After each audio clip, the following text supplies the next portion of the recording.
1999. The WWF, riding high on the raunchy Attitude Era and the immense popularity of The Rock and Stone Cold Steve Austin, was hitting new heights every month. WCW, the competition, the juggernaut that had nearly put them in the dirt just a couple of years prior, was now on the wane, finger-poking itself into a promotional self-destruction that the wrestling world would never recover from just a few short years later. WWF was back on top, large and in charge, with a violent, hard-hitting, hilarious presentation borrowing from ECW, Jerry Springer, and the general screw-the-whole-world political incorrectness of late 90s trash TV. And among the numerous actual wrestling superstars populating the show back then, the boss himself was a dependable ratings mover. Mr. McMahon, a heat magnet ever since the Montreal screwjob blew into town, had firmly established himself as the biggest heel of his own promotion, ahead of the actual talents working the dark side week to week. For the real-life Vince McMahon, 1999 saw him eventually reach new levels of monster success. The WWF went public in October that year, stepping into the stock-sharing domain. On the market, and McMahon himself, the majority shareholder, stepped into view as a paper billionaire, his already strong net worth blowing up. At a glance, this was the best year in the business McMahon had ever had up until that point. While business was booming for the real Vince McMahon, his persona on TV went through a truly bizarre storyline that spring. This story, one that is not fondly remembered by most wrestling fans, holds grim implications for the business, far beyond the bloodstains of the squared circle.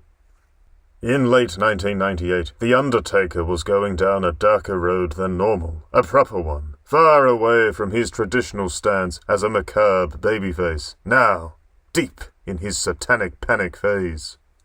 The dead man had turned heel and dived deep into the occult, cranking up the horror week to week with a whole unit of misfits at his beck and call, as was customary under the watch of Vince Russo. The classic, "Yeah, wrestling is fake, but this right here is actually real" kind of storytelling hit the dead man.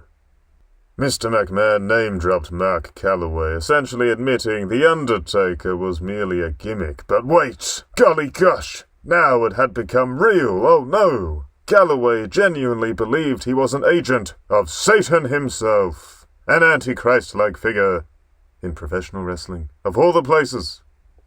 Never mind how this utterly ruined the continuity of Undertaker's complex feud with Kane or anything, calling into question the validity of any of the ludicrous backstory the pair shared by this point. Now it was for real, only now, and The Undertaker was putting McMahon through hell, threatening his family and even defacing his property. As was customary almost every year they were both on the main roster, Undertaker and Stone Cold Steve Austin were circling each other, eyeing another feud for the WWF Championship soon after WrestleMania 15. Satanic Calloway was now getting really just a bit out of hand, including attempting to marry himself to Stephanie McMahon and later acting out a mock crucifixion of Stone Cold Steve Austin, a segment that, to the shock of absolutely no one, was wildly unpopular with Christian conservative groups. But it gets far more interesting, as The Undertaker's obsession with McMahon saw him claim he answered to an higher power. Someone above and beyond The Undertaker, someone somehow even more evil and fearsome than the minion of evil himself.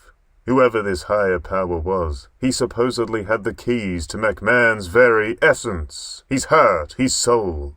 McMahon, a rich scumbag rising in power beyond kayfabe, running an angle in kayfabe where a seemingly demonic figure had sway over his very spiritual form. The symbolism, if professional wrestling could ever even have such a thing, was clear. McMahon's success was shrouded in evil. A greedy rise up a societal pyramid hardwired to reward corruption and cruelty. By the time of Austin and Taker's championship clash at Over the Edge 1999, Shane McMahon had joined the fold, corrupted by the dead man's influence in his own bid to overthrow his old man. The corporate ministry just didn't sound as good as the Ministry of Darkness, and, well, it wasn't as good, actually. But the notion of corporate types falling under an occultic shadow has become all too plausible in the present day in a way that wasn't necessarily all that obvious in 1999 to most. So, officially, the story that came next, after The Undertaker's title victory at Over the Edge, spoilers for a show from 27 years ago, something we will be returning to later in this video, was purely the result of booking incompetence. Various rumors swirled of who the higher power was meant to be. One especially popular rumor was Jake the Snake Roberts, a great promo with a kayfabe history with the dead man, but also a known junkie, sadly. Well past his prime by 99, and notoriously unreliable due to said junkie lifestyle at the time. Does a massive angle like this get built around a relic from the 80s in a period where the WWF was constantly pushing a fresh generation of talent? Unlikely. Another famous rumor was that future X Division great Christopher Daniels was going to get the nod. And to really give you an idea of just how long ago 1999 really is now, Christopher Daniels still had a bit of the old head hair back then. And while Daniels was a very talented work rate guy, he's also a cruiserweight, so at best, if he bulked up, he'd get an X-Pac level push back then, and that's being very optimistic. WWF was still the land of the big boys, heavyweight sluggers not afraid of taking the odd injection into their derriere. Would Vince McMahon seriously even consider letting this guy be the focal point of such a major angle? Of course not. It's often been reported that he personally nixed the Daniels plan. And then there's Ted DiBiase, the first one, coming back to fill the role. This one's more interesting thematically, as he brought the dead man into the WWF in kayfabe, and was the symbol of capitalist greed and corporate evil during the cartoon era with his $1 Million Man gimmick. That being said, old Ted had retired long before 1999 to pursue his real interest, high-carb dieting, living comfortably off his Lloyd's of London package. And he'd already run an evil advisor gimmick in WCW for a spell with Hollywood Hogan and the NWO. Basically, none of these three supposed options from the time ever made any sense. In fact, the narrative of there being no proper higher power in place backstage on the cards is odd in its own right. Despite his reputation these days as a fickle, eccentric promoter who changed everything on a dime and tore up scripts right before the show, McMahon back then, with the steady, if rather wandering hand of Pat Patterson to guide him, and with a close-knit writing team rather than the Justice League of failed Saturday Night Live writers WWE uses these days, was a bit more long-term on the booking front. Essentially, the big reveal that was to come was perhaps a little more planned out than fans have been led to believe in the years since. It's me, Austin! It was me all along, Austin! The Undertaker answered to none other than Mr. McMahon himself. The higher power, the true evil in the WWF, was none other than the chairman of the board, the top heel act in the promotion, despite rarely getting in the ring. All of the hell the Undertaker had put McMahon through was with the chairman's consent. Under his orders, no less, painting the Undertaker's attempted marriage with Stephanie McMahon in a much creepier light than it was already under. An attempted sacrificial offering to the in kayfabe most dangerous man in the promotion.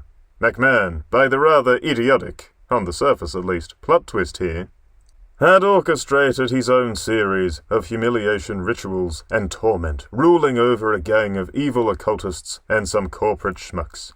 Now, at the time, and even The Undertaker himself has launched this criticism at the angle in the years since, the general consensus was that the corporate ministry watered down the initial impact of the Ministry of Darkness. This is very true, but as we've come to see in the world around us, the corporate types are often the ones courted for the demonic. It was long rumored in your usual conspiracy circles that those indulging in the supernatural looked to pick up new members from what we might call the professional classes. the higher levels of the old societal pyramid. And here on Monday Night Raw, at a time when it was actually hip and a key piece of the pop cultural pie, we were getting a surprisingly apt representation of this very concept. Mr. McMahon, the character, had descended into the depths of Satanism in his never-ending conflict with the no-nonsense blue-collar redneck Stone Cold Steve Austin, a hilarious depiction of a disgruntled employee who many viewers just about lived vicariously through, dreaming of being able to thump their jerk bosses the way Austin did on the regular. Now, oftentimes these dark, secretive religions out there, these practices going on behind closed doors in high places, allegedly require certain rites of passage for their members to pass through, in order to continue their ascension through the debauched ranks. One is one we hear thrown around a lot these days, including in this video already, and that is humiliation rituals. That to show your compliance, your commitment, you must undergo extreme, public embarrassment. And over the course of this goofball storyline, Vince McMahon's home was vandalized, his daughter forced into a bizarre demonic wedding ceremony, and the man himself was brutalized and mucked on a regular basis by his rivals. All of that is rather humiliating. Key components in his initially more subtle heel persona, going increasingly insane and over the top. But what, if any, sacrifice was there? This is another key part of these conspiracies, right? That to rise through the ranks, someone close to you must be sacrificed.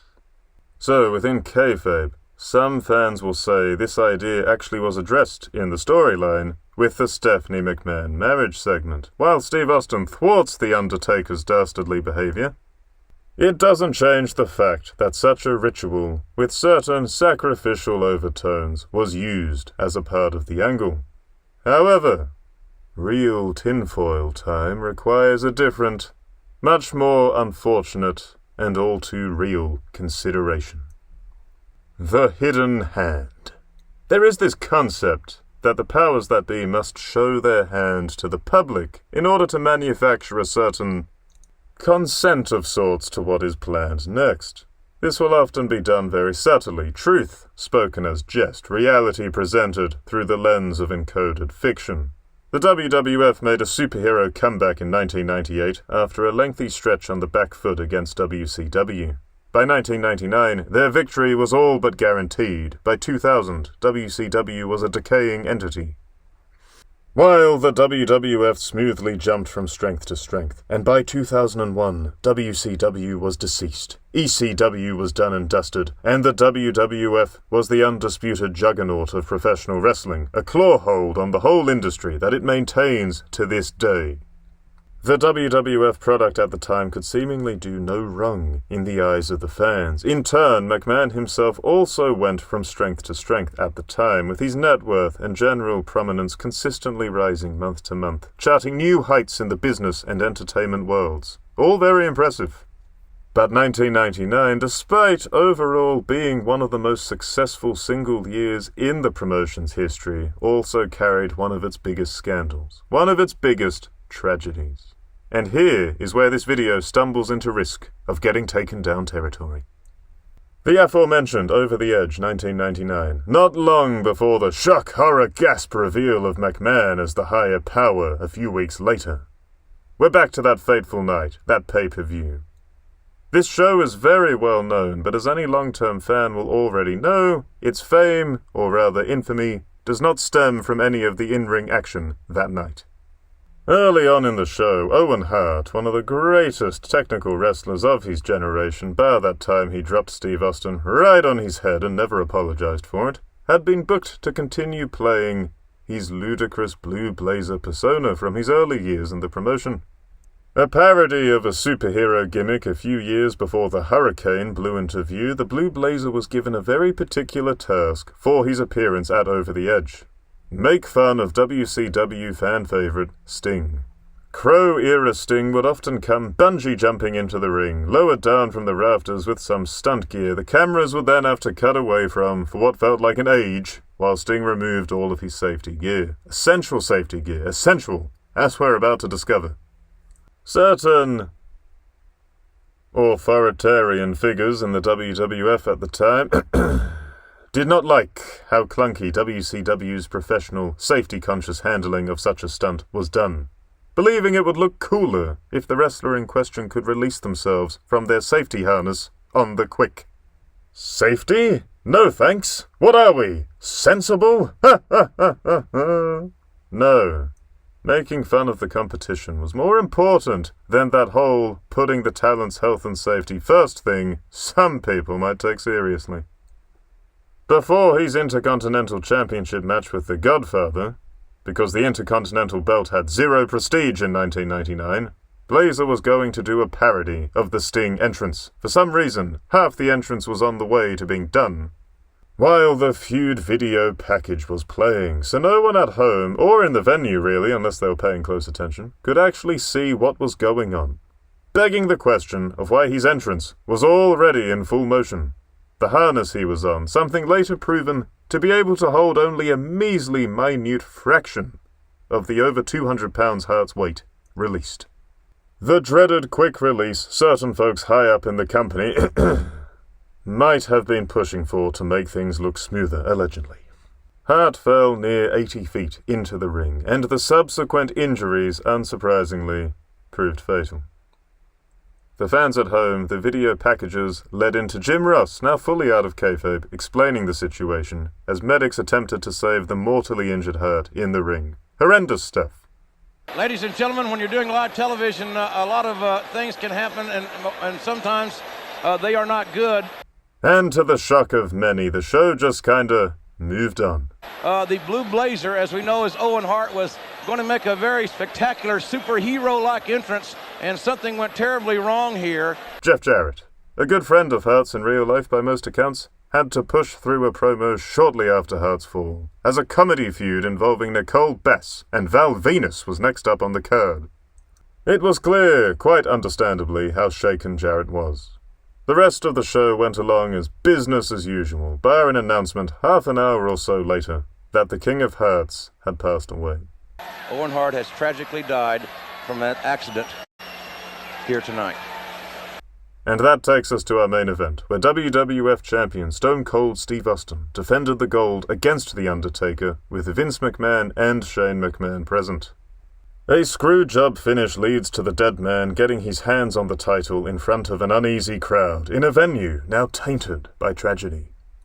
The WWF was and is a huge promotion with a substantial budget. WCW had time and again showed the safe and sensible way to conduct a stunt entrance like this. The amount of negligence surrounding Owen Hart's death was quite simply criminal. So appalling, in fact, that it's actually hard to believe it was truly accidental and simply by way of general stupidity. Surely people in these high places of success would have a little more sense about them. A promotion now marked by a grim death, pushing hard on a story, on the boss man himself succumbing to evil, all in the year it hit a stride bigger and more lucrative than ever before. Interesting timing, if nothing else. On a show where the WWF's kayfabe representation of satanic evil, sacrificial ritual, and occult power wins the big prize. Make of those creepy coincidences, if you can even call them that, what you will. From that point on, the Mr. McMahon character, once a classic send-up of the diabolical boss trope, frequently veers into shark-jumping, lunatic territory, carried only by McMahon himself's commitment to character and mastery of the mic. The ministry angle just kind of fizzled out over the next few months after that. Once The Undertaker lost the belt back to Stone Cold Steve Austin, it was clear the air was out of the balloon, and everyone just moved on. Quite disappointing, really. But 2001 saw a deeper, more blatant look at the dreaded art of the humiliation ritual. McMahon, shortly after the business-killing catastrophe of the invasion angle, unveiled the Kiss My Ass Club, where a 50-something man would drop his trousers, revealing his rear end to the world as other men were forced to kiss it. Jim Ross, great commentator in his day, often a preferred target of McMahon's scorn and mockery, was one such victim at the time. Russ, quite understandably, did not want to plant his lips on McMahon's exposed buttocks in front of the world during a December 2001 edition of Monday Night Raw. And wouldn't you know? One of the deciding factors in Russ ultimately having to be debased on camera in such a way is The Undertaker. By this point, the dead man had begun playing a character a little truer to the man behind the gimmick, a redneck biker. But the strange dynamic between his character and Mr. McMahon was touched upon again, when he admits here that he was as big a McMahon ass-kisser as anyone else in the business. Which, for anyone who's read up about what these two are like together backstage over the years supposedly, is likely true. The American fat ass, because good grief, what was Undertaker eating in 2001? Is there for McMahon's sick and twisted rituals, enforcing them, continuing to symbolize the evil empire aspect of the chairman character. And then again, in 2003, a new wrinkle was added to the always bizarre dynamic between the chairman of the board and Big Evil, now mortal enemies. Ooh. McMahon just about rewrites history to make a big stink of that time the Undertaker defaced his front lawn during the Attitude Era, as if it all hadn't been revealed as a ruse by the man himself at the time. Undertaker was feuding with, and ultimately losing to Brock Lesnar, a practice the dead man was more than accustomed to across 2 decades. McMahon, now Lesnar's biggest cheerleader on screen, in a reality-blurring nod to his obsession with pushing the next big thing behind the scenes at the time, vows to prevent The Undertaker from ever holding the WWE Championship again. Funnily enough, Taker never held the gold again past this point in his career, with all of his subsequent world title runs coming with the less prestigious secondary World Heavyweight Championship instead. McMahon is plotting and scheming how to stop The Undertaker from ever having a good run in the WWE again, including revealing his potential plan to send a motorcycle gang around to Undy's house to raise hell and subject his wife too. Well, It rhymes with grape! It rhymes with grape. this was Sarah, by the way, wife number 2, the one where The Undertaker revealed he actually has some pathetic, simp characteristics by getting her name tattooed onto his throat for the world to see. In no way did that slightly taint his tough guy aura at all for a few years. Oh no, not at all. Not at all. Undertaker, fed up with McMahon constantly putting him down, manages to book in a buried alive match with the chairman for contrived reasons this narrator just can't be asked to explain right now. McMahon, sensing a quite literal end could be near for him in such a fatal gimmick match that we're somehow meant to believe a US Sporting Council would sanction, turns to prayer and delusion in his time of need. He knows he's in very real danger, against a man he has no actual chance of defeating in any capacity, one-on-one. But he prays all the same, looking to a higher power that will deliver him from certain destruction. In reality, however, the Biker Taker character had run its course. It never captured the imaginations of fans the way his numerous undead personas had, and the decision was made to begin restoring him to the dead man persona once more. So, miraculously, Kane has unfortunate psychotic episode number 743 during the match, shortly after having demolished Shane McMahon in an ambulance match where good old Shane is obliterated and symbolically taken out of the building in an ambulance, decimated, not to be seen in action for a long time to come.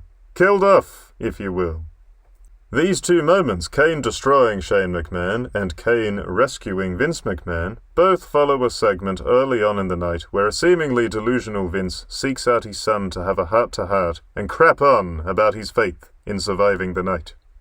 Obviously, long-term continuity has not been a WWE strong suit since the wrap of the cartoon era, but let's just say old Vinnie Mac is indeed meant to be an occultist weirdo still, as he was revealed to be in 1999.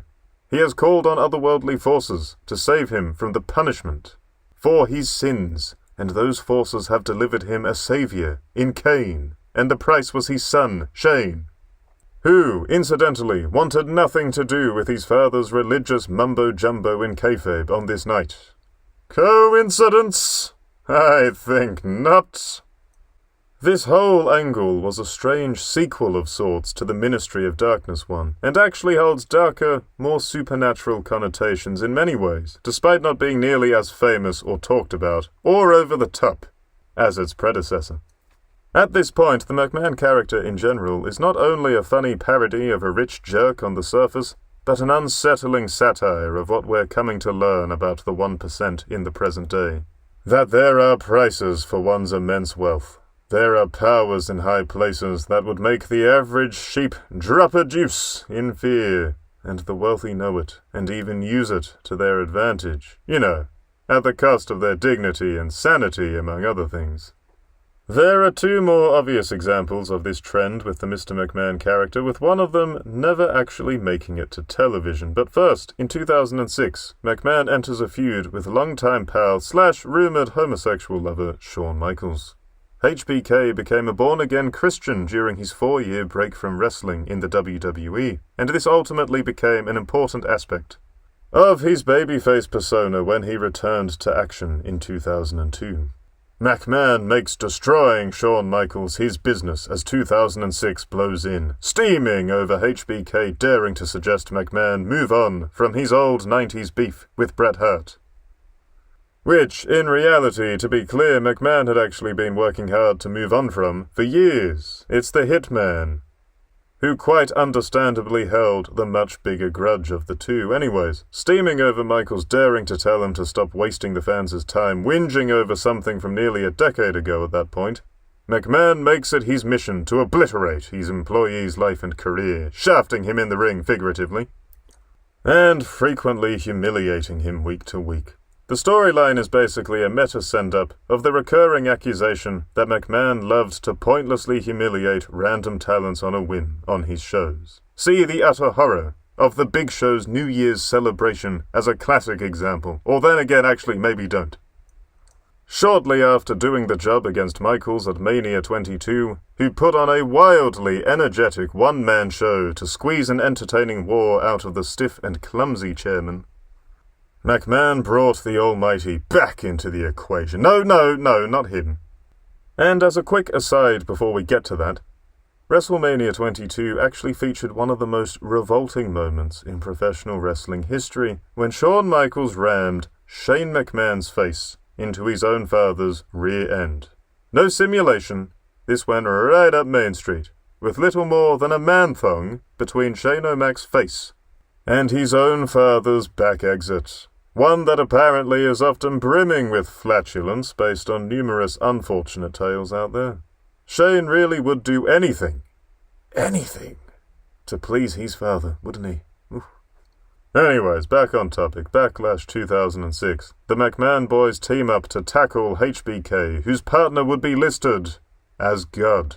Oh yes, Michaels' born-again Christianity had become the subject of scorn as McMahon cranked up the personal nature of his increasingly silly war with Mr. WrestleMania, leading to a series of amusing skits where he makes a fool out of himself whilst visiting a nearby parish.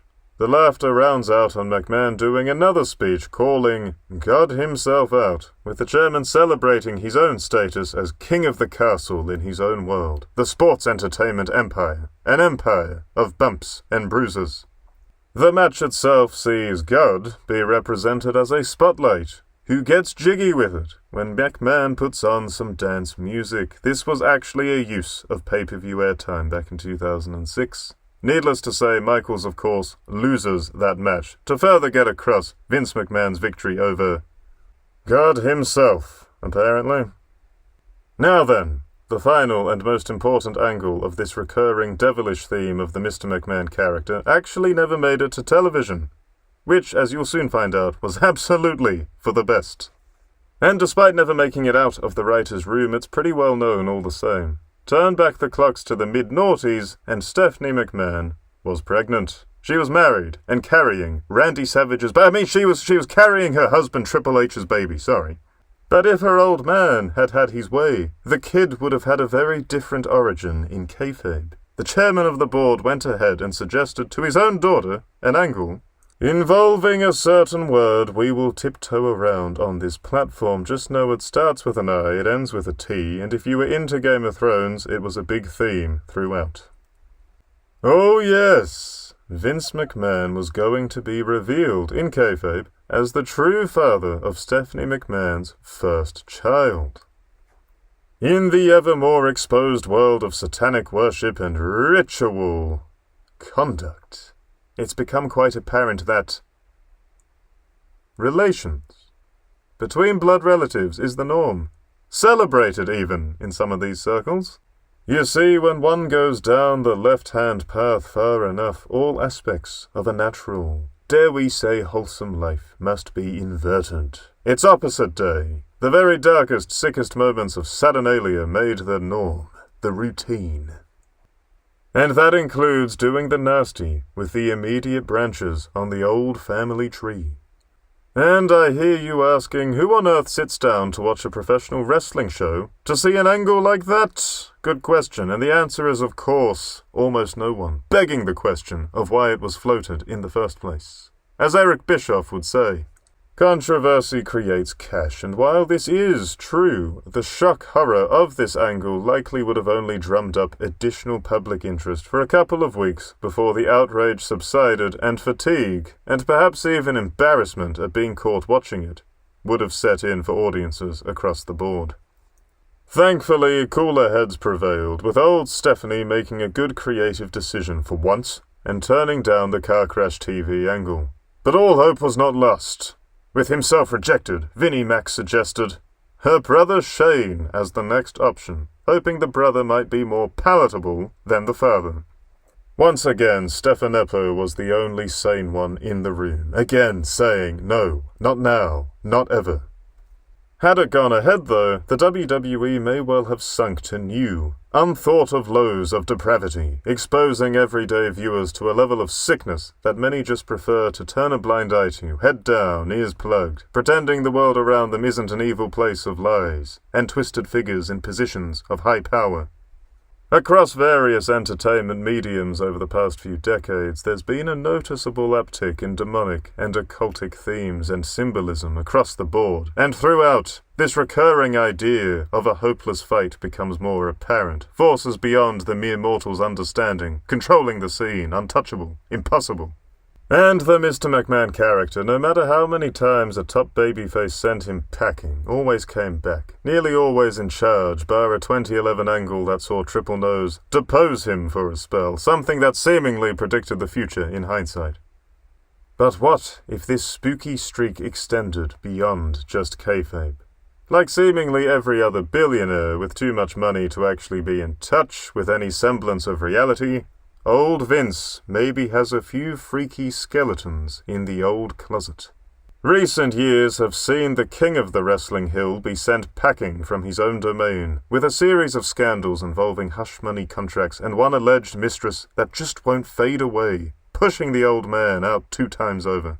The accusations against Vince McMahon from one Janelle Grant range from creepy to outright bizarre, and while many longtime fans would prefer to believe McMahon himself's take on the matter, others have come to see the numerous claims as connecting a litany of dots behind the scenes.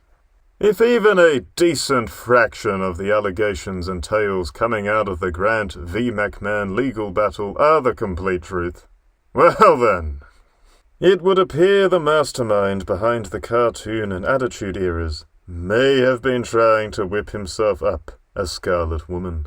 According to famed occultist Aleister Crowley, the Scarlet Woman was an embodiment of Babylon, the goddess of the divine feminine, among other things. Crowley often took on partners who he would subject to a litany of bizarre rituals and transgressive practices in the bedroom to break down spiritual and physical barriers in order to usher in the enlightenment of the Mother of Abominations. Actual nickname. The adept in question could kiss goodbye her old identity, her ego. Everything would be stripped away in service of something quite literally nicknamed the Sacred Hooer. Shocking! Just shocking stuff, shocking. I'm absolutely shocked. Well, not really, because I researched it for a bit for this video, but anyway. And based on Grant's claims, it appears her very own sense of self may well have been under extreme attack, as she journeyed through a series of increasingly bizarre and sickening escapades with old Vince and a litany of dirty old man pals of his. Allegedly. Almost like the evils of the Mr. McMahon character were merely a reflection of a much worse reality, a fine example of the hidden hand in plain sight, truth spoken through jest and fiction. With every passing day we see more of the veil over the rich and powerful be lifted. And what's waiting behind that curtain of secrecy is simply the worst horrors imaginable. All of this subject matter discussed in the video is actually comically tame and debatable, compared to the big reveals dropping out there every day now. But what it does show us is these themes and these ideas, these mysteries of the unseen patterns governing us like cattle, extend to every industry and culture, great or small. There is simply no escape.